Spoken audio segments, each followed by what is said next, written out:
안녕하세요. 필름 메이커스입니다. 몇 년 전 칸 영화제에서 황금 종려상을 수상한 영화 기생충의 봉준호 감독이 제작 과정에서 모든 스태프와 표준 근로계약서를 작성했다고 밝혀서 한 번 더 언론의 주목을 받았던 적이 있습니다. 그리고 얼마 전 코로나19로 인해 촬영 기간이 1년을 넘은 영화 외계인 1, 2부의 스태프들이 한국 영화 사상 최초로 퇴직금을 받았다는 소식이 전해지기도 했습니다. 이런 사례들이 언론 보도까지 되는 것을 보면 한편으로는 기본적인 사항들이 잘 지켜지지 않는 현장이 있다는 것을 반증하기에 개인적으로는 씁쓸하기도 합니다. 이번 영상에서는 영화 스태프들이 마주하고 있는 현실을 영화진흥위원회에서 조사한 통계를 근거로 알아보도록 하겠습니다. 이 조사에서는 상업 장편 영화 스태프를 대상으로 했기 때문에 단편 영화, 웹드라마 현장과는 차이가 있음을 참고 부탁드립니다. 그럼 2022년 영화 스태프 근로환경 실태 조사 문서를 함께 보면서 알아보도록 하겠습니다. 이 보고서는 작년 7월에 발간이 되었습니다. 보고서의 전문이 궁금하신 분들은 영화진흥위원회 홈페이지에서 다운로드 받으실 수 있습니다. 그럼 먼저 조사에 참여한 응답자의 특성부터 알아보겠습니다. 응답자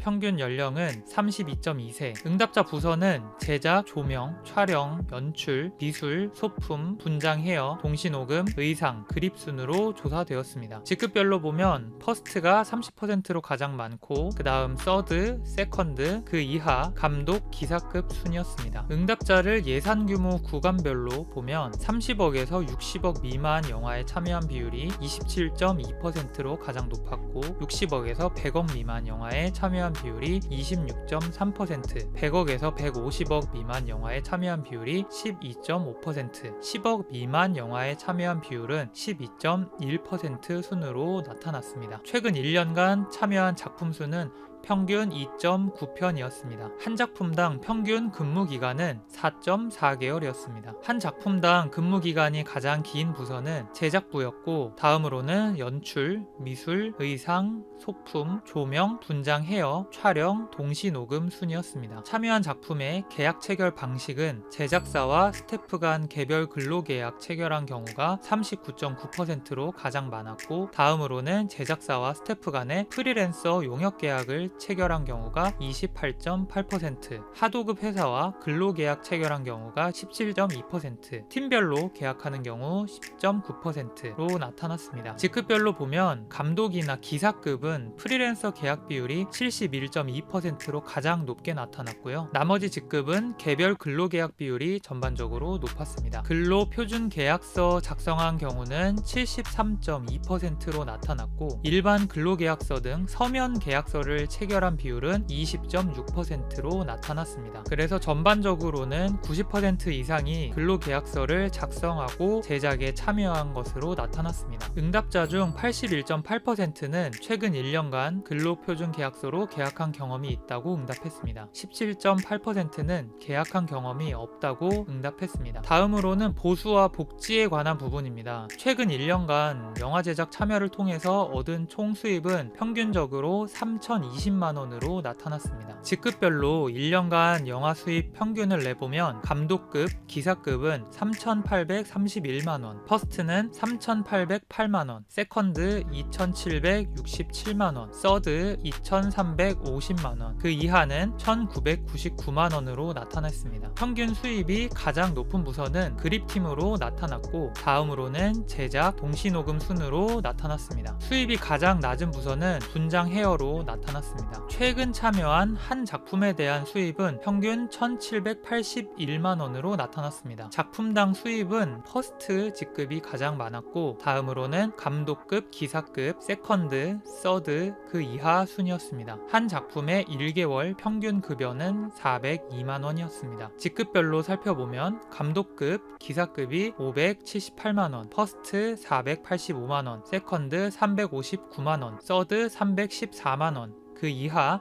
264만 원이었습니다. 근무 기간과 수입액은 영화의 예산 규모에 따라 달라졌는데요. 예산이 증가할수록 한 작품에 대한 스태프의 근무 기간은 길어지고 그에 따라서 한 작품에 대한 급여 총액도 증가하는 경향을 보였습니다. 급여를 받는 방식은 월급의 형태가 70%로 가장 높았고 그 다음으로는 계약금과 잔금의 형태로 받는 경우가 18.6%였습니다. 프로덕션 단계에서 한 주간 평균 작업일을 조사했습니다. 한 주간 평균 작업일은 5.141로 나타났습니다. 세부적으로 보면 5일에서 6일 미만이 52.2%로 가장 많았고 5일 미만은 19.9%, 6일 이상 근무한 경우는 28%로 나타났습니다. 1일 작업 시간은 전체 평균 11.1시간으로 나타났습니다. 한 주간 작업 시간의 전체 평균은 51.2시간으로 나타났습니다. 40에서 52시간 사이로 근무한 경우가 53.4%로 가장 많았고 53시간 이상은 34.5%로 나타났습니다. 작업 시간이 하루 8시간 이상 초과한다고 응답한 경우 어떤 절차를 거쳤는지 질문한 결과로는 별도로 절차가 없었다고 답한 경우가 39.6%, 그리고 노사 대표자 합의한 경우가 30.7%, 스태프 개인별 동의 경우가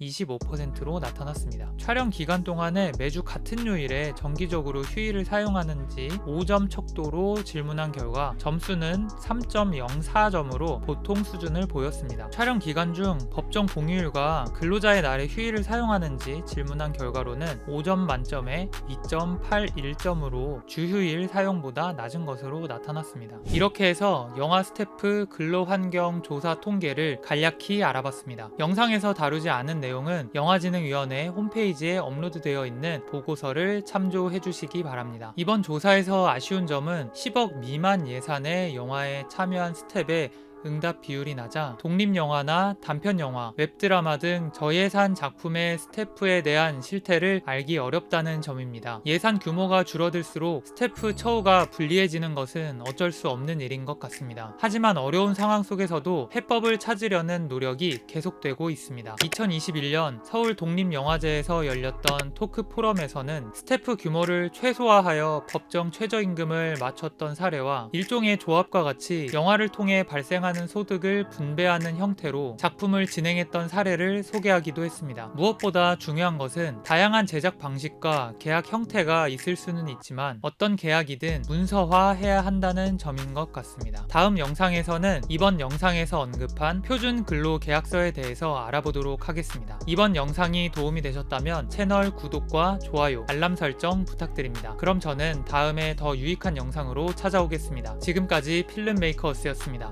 감사합니다.